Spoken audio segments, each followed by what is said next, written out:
l'homme qui domine ses adversaires.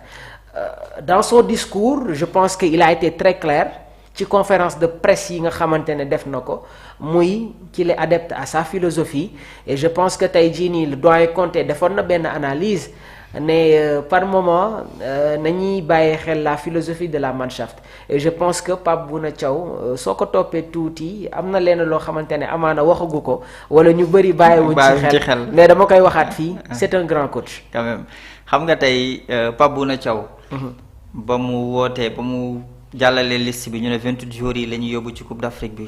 ñu bëri dañ doon ne mais Pape naka lay def ba gérer. groupe bii nii la gestion. bokkoon nañ ci ñi nga xamante ne dañ doon ne mais Pape yërëm naa ko de. avec ces titulaires là naka lay gérer bii le groupe ba tey du déborder dina am stabilité dans la tanière doo dégg frustration doo dégg coow footballu mag yooyu noonu mais yooyu yëpp sentiruñu ko ci compétition bi. ku nekk may na la sa chance. ci heure bi ba mu jotee may na la nga wane sa bopp. oui donc wax nañ ko fi tactiquement Pape Thiaw dafa gën a wanewaat boppam ni que. ndaanaan la. très cher CHAN da koo gagné ci kanamu Algérie biir dëkkam. sérénité boobu mu wane ko encore une fois. donc mu ñëw équipe nationale du Sénégal mu nekkaat sur cette même lancée. mu jaakaarloo ak joueurs yi nga xamante ne peut-être carrière am moom lu mu jot a am ñooñu ñoo ko ëpp chance. expérience bi nga xamante ne joueurs yooyu am nañ ko ak parcours footballistique bu ñu jot a dund ku mel ni Sadio Mané ku mel ni Kalidou Koulibaly ak ñeneen ku mel ni Edouard Mendy. peut-être moom Pape Thiaw amul chance boobu ba muy football. mais tey yàlla dogal mu war a leen entraîner nee naa la fii lenn mooy tax mu réussir. mu déglu leen ñoom tamit ñu déglu ko moo ñu joxante cër. te xam naa Pape képp ku ko gis rek xam ne ku am cër la ku am yërmande la ci doomu aadama waaye fulla bu desee tamit da koy wane imposer ko. moom la ñu jaay ba tax tay jii nii mu réussir li nga xamante ne réussir na ko ci bii la Coupe d'Afrique. d'accord te tacticien la nekkatul information biir Sénégal nekkatul information biir Afrique nekkatul information ci àdduna wërngal këpp moo tax France jamono jii di mbow parce que xam nañ joueurs yi ay ndaanaan lañ entraîneur bi du koy maslaa. dinañ ci ñëw. comprendre nga très cher.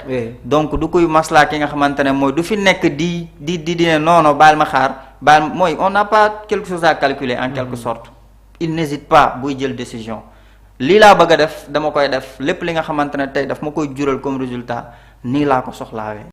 yàgg nañ ni wax ni que diggante El Hadj Malick Diouf ak Ismaël Jacob naka la Pape Alassane Gueye comment dirais-je Pape Bouna Thiaw gérer ñaari joueurs yooyu noonu. il l'a très bien géré. mu ngi noonu. mooy ay points la yi nga xamante ne mën nañ ko soulever mu gérer leen nice ba final ñoom ñaari football lañ final bi xoolal ma loolu daanaan mooy def loolu. donc nañ ko saluer bu baax saluer liggéey bi nga xamante ne def na ko ci bii équipe nationale du Sénégal très cher loolu rek lañ ko amel siggil ko taxawu ko défendre ko képp ku ko laal ñu gën a jaakaarloo ak yow. képp ku ko laal ñu génn jàkkaarloog yow je pense que Yaya mun nañu desani ba tey ci boobu le ponk donc am na ñoo xamante ne ñi ngi bëggaat ñu ñëw ci li nga xamante ne moom la règlement bi wax concernant tamit tey jii nii les sanctions yi nga xamante ne ñi ngi koy waaj a teg ci Sénégal déjà démb rek jox naa leen les arguments juridiques qui plaident en faveur des Lions de la Teranga déjà article 82 de la CAF bi pourquoi il ne peut pas annuler le titre. Il est vrai que article 82 du code disciplinaire de la CAF stipule que si une équipe refuse de continuer le match ou quitter le terrain elle est considérée comme ayant abandonné. léegi nag ci contexte boobu noonu dafa am un fait salvateur ndax l'équipe nationale du Sénégal est revenue sur la pelouse juridiquement le retour sur le terrain change tout. léegi nag comme le précisent des experts en droit du sport si le retour n'efface pas la faute comportementale qui peut mener à une amende dafay empêcher la sanction maximale du forfait 3-0 car le match est allé à son terme réglementaire. léegi nag qu'en est-il à l'issue du match li ma leen mën a wax foofu tamit mooy le match a été homologué par le coup de sifflet final de l'arbitre et la remise du trophée maanaam bi 120 minutes yi jeexee si la arbitre bi siffler la fin du match. Donc revenir sur un résultat après une cérémonie officielle est une procédure quasi inexistante dans l'histoire moderne du football, sauf en cas de dopage massif ou de corruption avérée, ce qui n'a pas été évoqué par la Fédération royale de football dans son communiqué. Il est plutôt évoqué l'argument moral. Cette prétention est discutable aussi. Léegi nag beneen mbir bi mooy le rôle crucial de l'arbitre loolu mooy loi 5 de l'IFAB. Donc il est tout à fait important de retenir que l'article l'article 82 s'applique de manière fatale. Donc l'arbitre aurait dû mettre fin définitivement à la rencontre au moment du retrait des joueurs. Ce n'a pas été le cas. Donc cela n'a pas été le cas, sauf à me démontrer le contraire au regard de la trame factuelle de cette situation. Or, il en ressort de l'analyse des faits, l'arbitre dafa autoriser li nga xamante ne moom mooy la reprise. L'arbitre a autorisé la reprise bi Sadio Mané duggee xëcc joueurs yi ñu ñëwaat arbitre bi dafa autoriser ñu reprendre match bi si la équipe marocaine bi demee teg penalty am dóor raté. Léegi nag en reprenant le jeu, l'arbitre a validé la continuité du match. En reprenant le jeu, arbitre bi dafa valider li nga xamante ne moom mooy la continuité du match. Donc la FIFA précise d'ailleurs que les décisions prises par l'arbitre sur le terrain sont finales, article 9 du code de la FIFA. Si l'arbitre a jugé que le match pouvait se poursuivre et se terminer, le résultat sportif prime. Leeragum na. leer na dafa am ay yeneen question yi nga xamante ne gars yi ñi ngi koy laaj wala mais dans l'approche je pense que tey jii nii. Si on se réfère à l'article 82 de la CAF waaye tamit suñu demee sukkandiku ci li nga xamante ne moom mooy l'article 9 du code FIFA. Il ne doit pas y avoir de problème. Léegi nag sànq maa ngi wax ne que il doit y avoir un combat médiatique commencé na sax parce que quoi qu'on puisse dire gars yi ñu ngi ñuy fexel. Sànq maa ngi la koy wax gars yi ñu ngi ñuy fexel de et démb je pense que émission bi nga xamante ne amoon na la TFM permettre na aux Sénégalais ñu xam exactement les tensions waaye tamit les manquements qu'il y avait autour de cette finale là.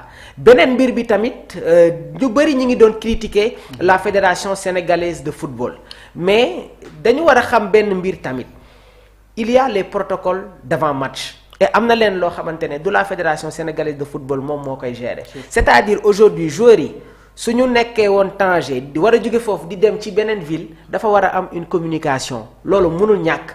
Donc il faut pas aussi blâmer la fédération sénégalaise de football. Problème bi kay xam nga fan la le manque d'organisation parce que une équipe qui doit jouer la finale jóge Tanger war a dem ci beneen ville gars ngi wax tamit lan moo tax jëluñu avion et truc. Je pense que démb Bakary joxe na tous les détails et am na nag loo xamante ne ñun ñi nekk ñu fa woon ñoom ñoo ñu ko gën a xam parce que ñi ngi ci cellule de com bi ñi ngi ci fédération yi et ils font partie des dirigeants. Loolu tamit par moment nañ siy bàyyi xel et ñëw na sax sur l'attitude de Sadio Mané nee na ko on peut pas rester ici quasiment 10 minutes ba Sadio sax téléphone am waddoon na mais il a fallu que les agents de sécurité parce que équipe bi à chaque fois suy def un déplacement su ma juumul dañuy envoyer des agents de la BIP. C'est bien ça. Ils étaient 5 donc ñoom ñoo doon assurer le protocole sécuritaire de l'équipe mais est-ce que agent yooyu noonu mun nañu contenir foule bi nga xamante ne amoon na fële nga xamante ne mooy ca. gare bu Rabat. C'est impossible. Donc la responsabilité revient à la CAF.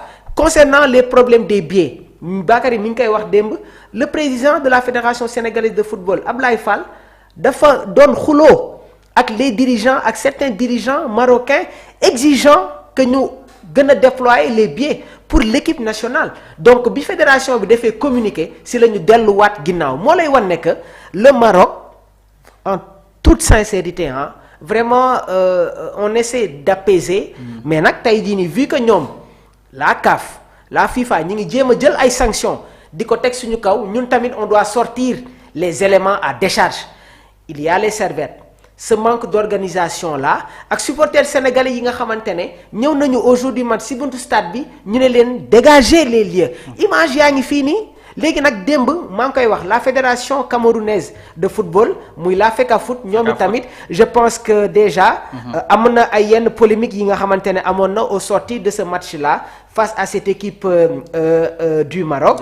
Donc la FECAFOOT gis nañu déjà communiqué bi nga xamante ne génne nañ ko di soutenir l'équipe nationale du Sénégal. Donc la fédération camerounaise de football prend acte de la réponse transmise ce jour par la commission disciplinaire de la Confédération africaine de football confirmant que le délai de dépôt du mémoire d'appel ne commencera donc à courir qu'à compter de la notification des motifs de la décision rendue contre son président monsieur Samuel Eto'o-Fils. Donc cette clarification procédurale est bienvenue. Toutefois, la FECAFOOT s'étonne du contraste entre la célérité observée dans la prononciation de la sanction moins de 2 heures après l'audience et les délais prolongés, donc voire indéterminés, que l'on constate dans la communication des motifs d'une décision qui affecte la réputation et l'honneur du président de la fédération dans l'exercice de ses fonctions. Donc ce décalage ne constitue pas un acte isolé. Il convient de rappeler qu'à l'occasion d'un précédent dossier disciplinaire,